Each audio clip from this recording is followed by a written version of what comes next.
I'm finna react to when YouTubers start taking over streaming.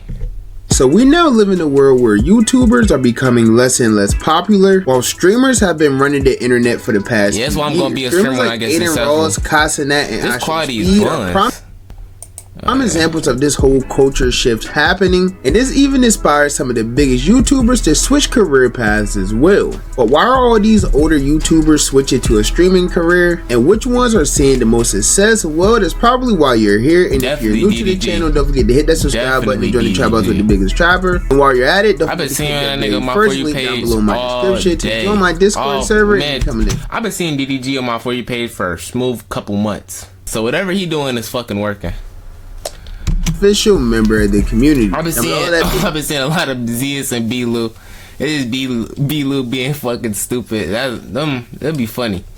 Said, let's get into when YouTubers switch over to streaming. So as I mentioned in the intro, the internet would start to shift over to streaming from YouTube back in like 2020 when streamers like Aiden Ross would start emerging. 2020, it was mainly 2021. 2022 is when it became NBA 2K with Bronny James, of course, the son of the greatest basketball player of all time, LeBron James. In fact, Aiden's career would completely jumpstart after playing a 2K wager with Bronny and even getting to speak to LeBron James after the big win they got together. What's good, bro? It's LeBron? He said, is this LeBron? Yo, first of all, I gotta say, gigantic fan. I love you. I don't want to be a fanboy, but like, I love you. Nah, it's all respect, man. I appreciate it, man. And look, showing love and respect to me and my son. That's right. Look, listen, me and B, we swept them.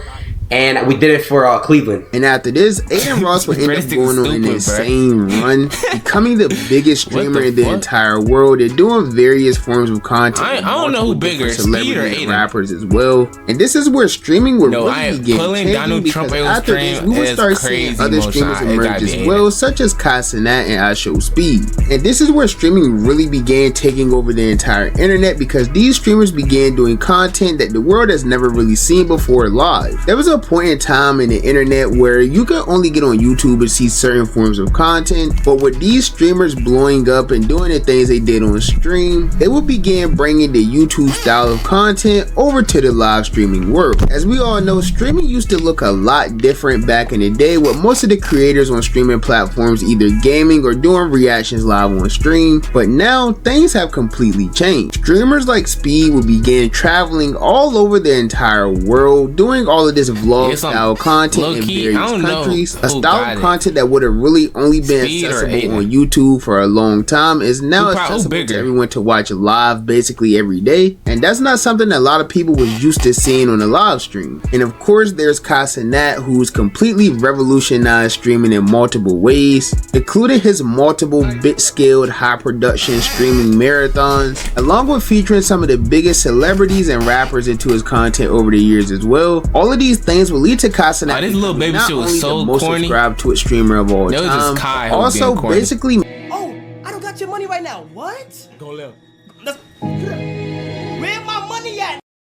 Making him a borderline household name at this point. He's been seen a nigga in a T-Mobile commercial. That's why I knew. His partner with some of the biggest companies in the world, such as I gotta start doing Nike. Because I knew I was gonna make a YouTube video. I've seen like Casanat in a T-Mobile commercial. He's even rumored to be in the upcoming movie with Kevin Hart. I want you to be a part of the process so you can understand the process. And after you do this with me, go do it yourself. Go do it and figure out ways to, you know, do it with the other people that you're around. But in this, it's like putting them in a position to be what they are and be the first to come over the bridge. Now, it's crazy to think prior to all of this streaming success that Casanat had, he was at one point a YouTuber before he even thought about live streaming. Casanat posted his first ever YouTube video to his main channel over 7 years ago. Since then, he was extremely consistent on YouTube, trying to make a name for himself, and eventually he did end up making a very good name for himself on YouTube. But once he switched to streaming, his life would completely change forever. Only posting about 3 videos within the last year to his main channel,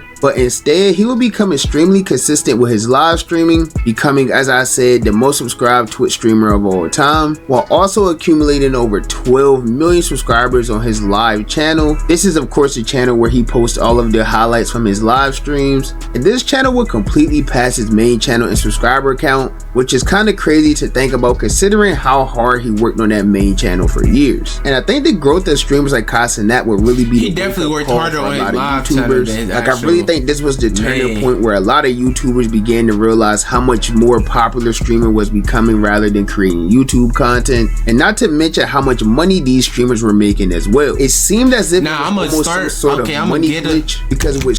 What I'm gonna do, I know this video gonna get like 7-10 views, but this is for the niggas in the future. Know what I'm saying, watching my old videos, wonder how this nigga made it.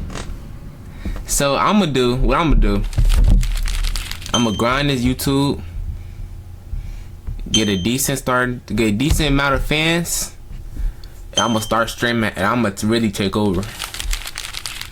I'm gonna really take over, and yeah, I'm gonna get rich and disappear. Streaming, you're getting paid in multiple ways, because in most cases on YouTube, you're only really getting paid from ad revenue or like sponsorships and things like that. Whereas on Twitch, you're getting paid in multiple ways. You could sign a big deal with one of the streaming platforms. You could get donations, subscriptions, ad revenue, and not to mention you could also just do the biggest money glitch of them all, which is starting a live channel, a place where you could edit your entire live stream and just post the highlights on there. And viewers who niggas is getting bread doing this shit. I gotta do it to make the live stream or want to go back and watch the live stream could just go watch all the clips there, basically making you double the money for doing half the work. And with all of these important factors coming into play, a lot of these older YouTubers who doing all these videos for years, when did this nigga go stream? This was working out for the newer generation, and they would decide to give it a try as well.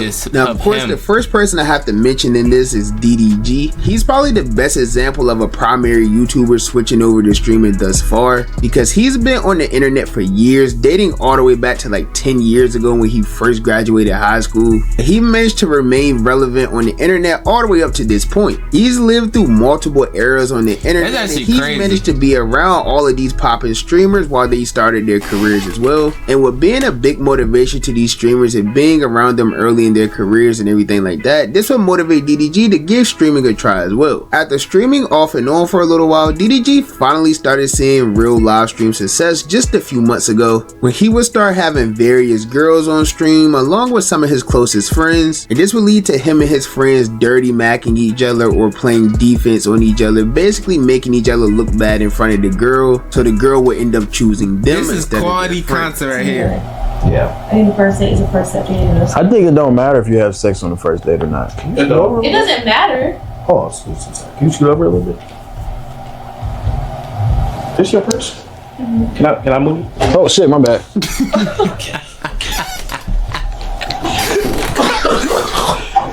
Nice to meet you. Holy fuck. Now these clips would go viral all over social media. That's some quality content right there. Increase DDG's streaming success. And this would all lead up to this point where DDG is one of the most popular streamers right now, averaging thousands of views. And he's even doing his own like 7-day subathon, which is currently going great for him. I think he's accumulating. Damn. He pulling more than Kai Cenats, than Jinxie and Queso. Nah, that's, bro, come on. Pulling more than these niggas is like outscoring LeBron. 25,000 subscribers already. And because of this success and the content he's been creating live on stream, this definitely has him as the front runner for breakout streamer of the year. But this isn't the only older YouTuber I'm gonna win breakout streamer on the internet for their streaming clips at all, because a popular duo who goes Z is a B-Lou also started emerging recently in the streaming world as well. Now, if you're unfamiliar with these creators, they've been one of the most popular channels on YouTube for years now. I think they have like 5 million subscribers, but they began becoming extremely inconsistent on YouTube about 2 to 3 years ago. But even though they became inconsistent on YouTube, the two of them will be very in tune with the streaming world because they did a lot of collabs with another popular streamer who I mentioned multiple times already in this video, Aiden Ross. They collaborated with Aiden a lot in the earlier part of his career, and those collabs ended up turning into a genuine friendship which has lasted for years now. And even though they were around the most popular streamer in the world, Zias himself never really tried streaming much at all, but B-Lou on the other hand did end up giving it a couple tries himself. And even though yeah, you know he asked, oh wait, he not playing the game. Okay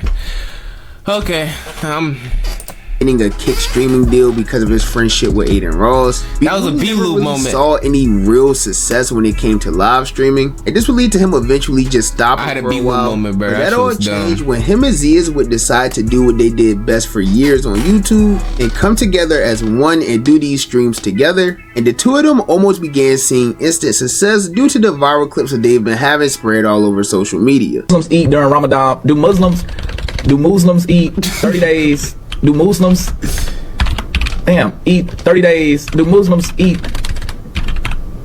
Do Muslims not eat every 30 days during Ramadan? The two of them have always had a funny dynamic in their videos, which is why they become so popular over the years. And they've really just been doing the same thing that they've been doing for years. Another goal. I'm gonna get my friends with me too. Yeah, I'm gonna get my friends with me. Once I do that, that's when we really gonna take off. Years just live on stream, and it's been working. That's when really gonna take off when I bring my friends with me. There's multiple other YouTubers as well who's been giving this whole streaming thing a go, and a few of them have been seeing real success, like Funny Mike. Of course, he's one of the biggest family channels on YouTube who's now started his streaming career and is going extremely well. And even FaZe Adapt, who I plan to do an entire video just dedicated to him by himself. And there's many more other YouTubers who went for posting more YouTube content to focusing primarily on streaming. So it's clear that streaming has definitely overtaken YouTube content. In fact, I don't know about y'all, but when I get on YouTube now, most of my homepage is literally just live stream clips from all of the various streamers. It's rare for me to come across YouTubers nowadays who are actually taking the time to plan out videos, record the videos, add all of these edits and effects, things like that. It's something that you don't really see too much anymore because that's me. And honestly, I can't really blame them because there's various reasons to do this instead of going through the whole entire creative process for a YouTube video. So with that being said, if you're someone who wants to be a creator and YouTube hasn't really why ain't you so Bruce? Give live streaming a try. It's clearly the new wave and it's been that way for a while now. Just more people are starting to realize it. So I would try to get in on it before an entirely different wave starts, but that's just my personal opinion. As you guys know, the only opinion that I really care about is you guys' opinion. Thanks, so be sure to comment down below and let me know, what do you think about this entire situation? Why do you think all of these money? It's all money. YouTube always gonna be relevant? Hell yeah, I believe so. Motherfuckers barely dropping actual YouTube videos. It's mostly clips from stream, 20 view ones, GTA clickbait, Kendrick and Drake beef, and motivational videos. Is all YouTube is, low key. Now I gotta, okay, I was gonna say something. I was gonna drop some gems. Cause I got some way. I gotta switch the camera. Know what I'm saying? I got some W content coming. Not yet. Actually, summertime. Every nigga say that. Every nigga be like, oh, I'm taking over this summer and don't do shit this summer. I see that every single summer. I see that for every goddamn up and coming YouTuber. I see that for every fucking TikTok I'm scrolling.